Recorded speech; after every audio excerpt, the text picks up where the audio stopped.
And it's such an interesting perspective because I think as human beings, and you actually talk about that in the book, we are to some level kind of hardwired to be competitive, whether it's for foods or shelter or for mates or whatever.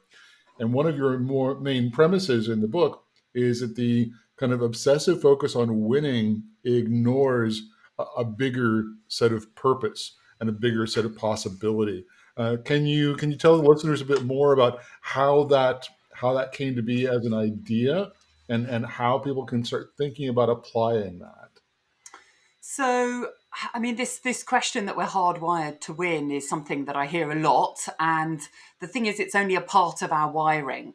So we have a sort of short-term reactive part of our brains where we like to compete. We get a dopamine hit if we, win something, just as an addict gets a dopamine hit if they win on the slot machines or something.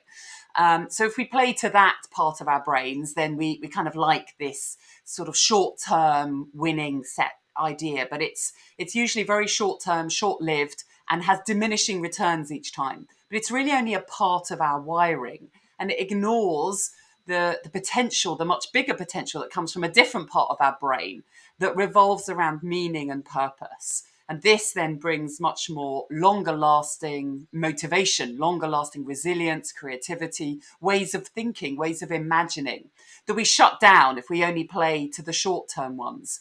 So it's really thinking that, it's been as powerful in our evolution, our capacity to cooperate, to find shelter, to find food.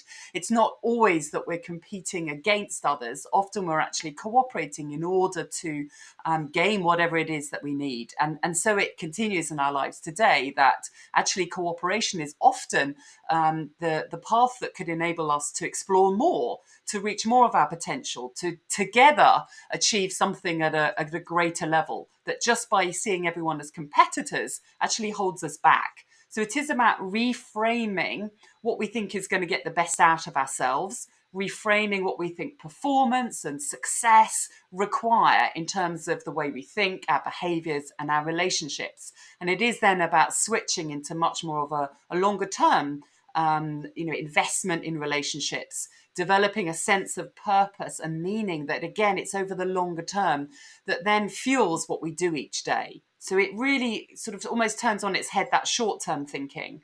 But it actually helps us to choose to do the right things in the short term. It helps us to prioritize because we're thinking about, hang on, what brings that longer term purpose? When we then apply the motivation that comes from that, if we think about purpose driven motivation, then we're actually much more creative about what's possible to achieve these visions of changing society in some way or having an impact on a local community or our environment. We're working with intrinsic motivation that is by itself just much deeper, much more powerful, and enables us to achieve much more